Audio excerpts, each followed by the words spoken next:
ఒక గంట తర్వాత 1.5 గంట తర్వాత ఎవరినో కనుక్కున్నారు ఒక సిఐ గారు.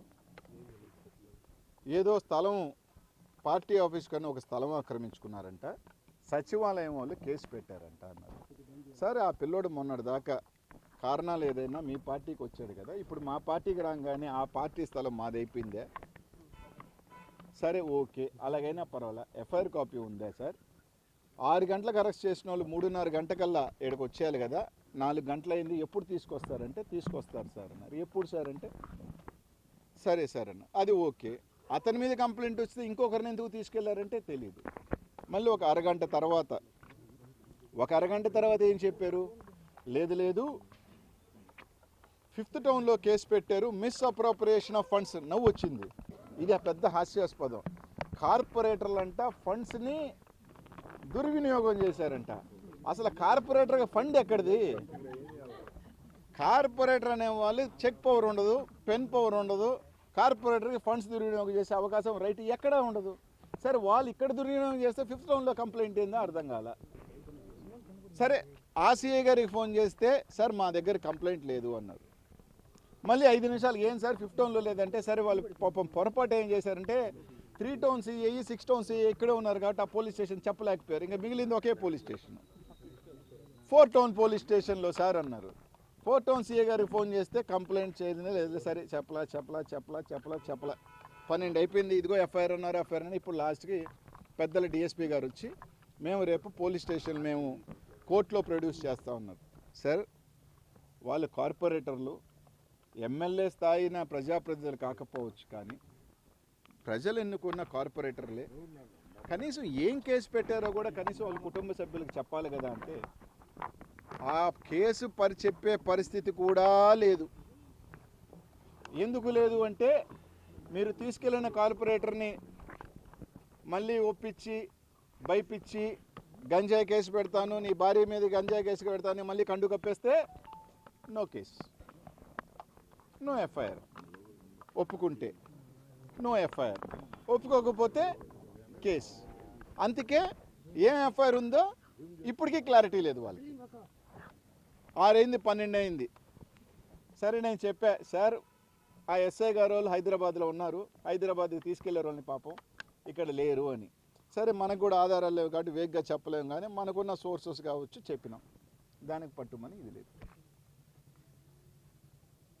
ఎంత నవ్వేస్తుందంటే, అధికారంలో మీరుండి పవర్ మీరుండి మేమంటే దౌర్జన్యం చేస్తున్నామంట, మేము లాక్కి వెళ్తున్నామంట. మా పార్టీలో కార్పొరేటర్లు ఆడ తీసుకెళ్ళి మేము కార్పొరేటర్లతో మా కార్పొరేటర్తో మాట్లాడకూడదా? మీకు నిజంగా నారాయణ గారిని అడుగుతా ఉన్నా, అరే నాయన మీకు మోజుంటే బంగారంగా డిజాల్వ్ చేయండి, మీ చేతుల్లో ఉంది, ఎన్నికలు పోండి, గెలుచుకోండి. ఇది ఎక్కడ ఇది అని ఎవరో కార్పొరేటర్ గెలిచి జగన్మోహన్ రెడ్డి దగ్గర చేరితే ఏమొస్తుంది? మాకైతే ఏం రాదు. అధికారం మీరులో ఉన్నారు, మేయర్ కాదు, పార్టీ మేయరేం కాదు. మా దగ్గర ఇంకొక 5 మంది వచ్చినా కూడా మాకేమీ లాభం లేదు. కానీ మా పార్టీ బలోపేతానికి మా దగ్గర గెలిచిన వాళ్ళు మా దగ్గరికి వస్తున్నారు, మేము మాట్లాడి చేర్చుకుంటున్నాం. మీ దగ్గరకు వచ్చినప్పుడు 3.5 సంవత్సరం ఉన్నప్పుడు ఏం లోపం మీ దగ్గర ఉంది? ఏం ఆ రోజు భయపెట్టిపోయారో వాళ్ళు తప్పు తెలుసుకొని వస్తుంటే అసలు ఎంత. నిన్న వార్తలు టీడీపీ కార్పొరేటర్ని లాక్కెళ్తున్నారు, ఈ తాయిలాలు చూపిస్తారు. టీడీపీ కార్పొరేటర్లు లేనే లేరు నెల్లూరులో. ఎవరైనా చెప్పండి, ఒక్క టీడీపీ కార్పొరేటర్ అయినా నెల్లూరు నగర ప్రజలను అడుగుతున్నా.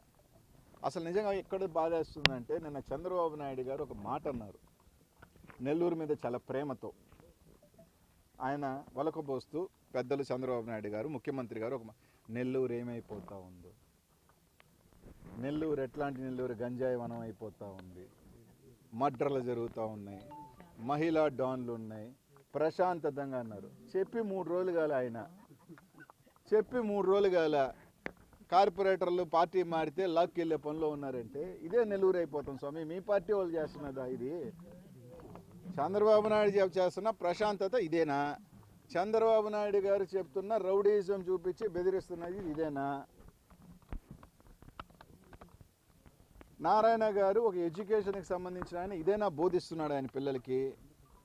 ఊళ్ళోళ్ళ దగ్గరికి గెలిస్తే తీసుకొచ్చి మన బుట్టలు వేసుకోండి అని ఇదేనా బోధిస్తున్నాడు? పాపం పోలీసులు నెల్లూరులో గంజా ఎందుకు ఎక్కువైపోతుందంటే నేను చెప్తా, మర్డర్లు ఎందుకు ఎక్కువైపోతుందంటే పోలీసులకు పాపము వాళ్ళని పిలిచి వాడి మీద కేసు పెట్టండి, వాడి మీద రౌడీ షీట్ పెట్టండి, వాడికి ఏదో తాత మీద కేసు పెట్టండి, వాళ్ళ మామ మీద కేసు పెట్టండి. ఈ వైసీపీ వాళ్ళ మీద కేసులు పెట్టే పనిలో ఈ వైసీపీ వాళ్ళు కేసు పెట్టే పనిలో పాపం ఆ గంజా కట్టే వాళ్ళని, ఆ మర్డర్లు చేసే వాళ్ళని వాళ్ళని వదిలేసినారు. వాళ్ళు పని వాళ్ళు చేసుకుంటున్నారు. ఎందుకంటే వాళ్ళు కూడా వీళ్ళంతా వైసీపీ వాళ్ళు, వైసీపీ క్యాడర్ని, వైసీపీ నాయకుల్ని వాళ్ళకి ఏ శిక్ష పెట్టాలా, వాళ్ళకి ఏ రౌడీ షీట్లు పెట్టాలా, వాళ్ళ మీద ఏ పీడీ యాక్ట్లు పెట్టాలా, ఈ పనిలో ఉన్నారు. అసలు ఇంకో పెద్ద జోక్ అబ్బా, ఎవరైనా ఎఫ్ఐఆర్ ఇస్తే నెల్లూరు పోలీసులో నిజంగా చాలా గొప్పగా పనిచేశారనిపించింది నాకు.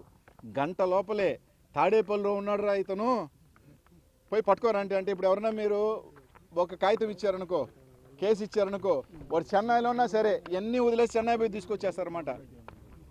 అట్టా ఇక్కడ గంటలో ఇచ్చారు, తాడేపల్లికి వచ్చారు, అతను పట్టుకోరాను. ఆ తాడేపల్లి నుంచి ఏ బండిలో వస్తున్నారో తెలియట్లా నెల్లూరుకి 8 గంటలు అవుతా ఉంది. బండి పంచర్ అయిందా, పెట్రోల్ అయిపోయిందా, డీజిల్ అయిపోయిందా, అది తెలియట్లా. అదేనా చెప్దామంటే సీఏ గారు పాపం తీసుకెళ్ళిన సిఐ గారికి ఈ సిఐలు ఫోన్లు ఎత్తట్లా ఆయన, అది ఎందుకు అర్థం కావట్లా. ఒకటైతే క్లియర్గా చెప్తున్నాం, మీరు నైతికంగా సగర్వంగా చెప్తా ఉన్నా, ధైర్యంగా చెప్తా ఉన్నాను, జగన్మోహన్ రెడ్డి పార్టీ అంటే, వైఎస్ఆర్ కాంగ్రెస్ పార్టీ నాయకులు అంటే ఏంటా అనేది నెల్లూరులో ఈరోజు తెలుగుదేశం పార్టీ నాయకులందరికీ, నెల్లూరు ప్రజలకి చెప్తా ఉన్నా. ధైర్యం అంటే గెలుపు కాదు, అక్కడ 8 నెలలు ఉంది, అది మాకున్నా ఒకటే లేకపోయినా ఒకటే, మా మేరే కాదు, దానివల్ల మాకు ఒరగదు. కానీ అధికారం మీది, పోలీస్ వ్యవస్థ మీ చేతుల్లో ఉంది, బలం మీ చేతుల్లో ఉంది, డబ్బు మీ చేతుల్లో ఉంది, మా దగ్గర నుంచి తీసుకున్న సంఖ్య మీ చేతుల్లో ఉంది, 8 మంది చేతుల్లో ఉంది. అయినా మా 11 మంది నెల్లూరు నగరంలో ఉన్నారు, అయినా మీ వాళ్ళందరిని తీసుకొని గోవా పారిపోవాలని క్యాంప్ పెట్టారు చూసారా, అక్కడే వైఎస్సీపీ గెలిచింది.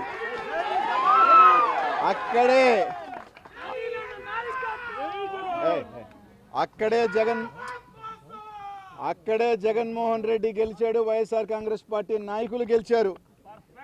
ఇది చాలాదా మా నైతిక విజయానికి?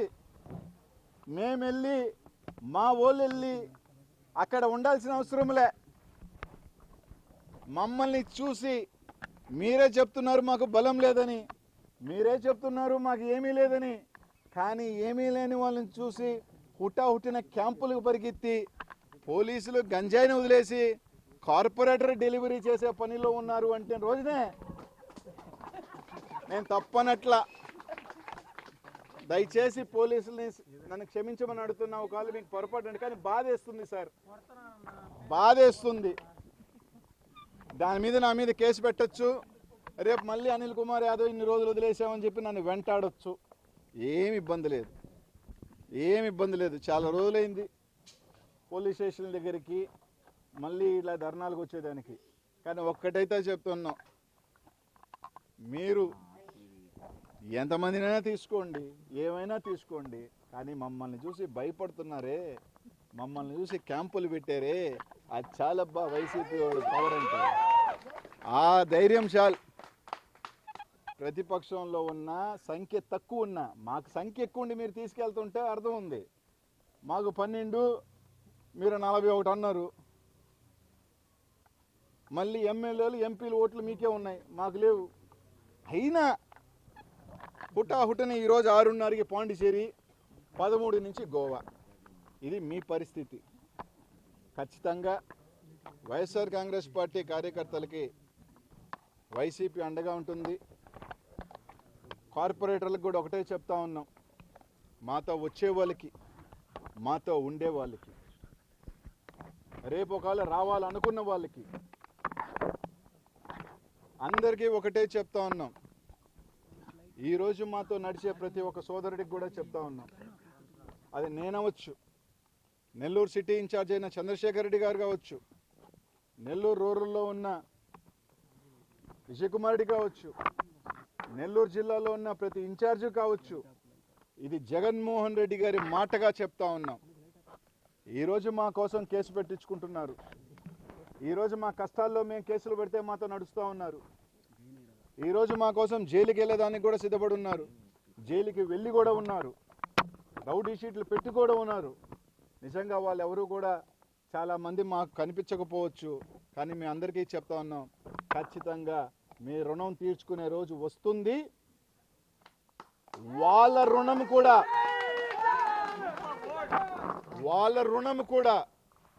ఎవరు రుణమో అర్థమై ఉండాల, మనకి ఇచ్చిన వాళ్ళ రుణం కూడా తిరిగి ఇచ్చే రోజు కూడా వస్తుంది. ఎవరు గొప్పోలం కాదు, ఎవరు తక్కువ కాదు. కాలం అనేది ఈరోజు వాళ్ళది, రేపు మనది. ఈరోజు మీకు ఉంది, మీ కాలం ఉంది, మీరేమి చేసినా చెల్లుబాటు అవుతుంది, మీరేమి చేసినా ఆట ఆడుతుంది, మీరు ఏమి మాట్లాడినా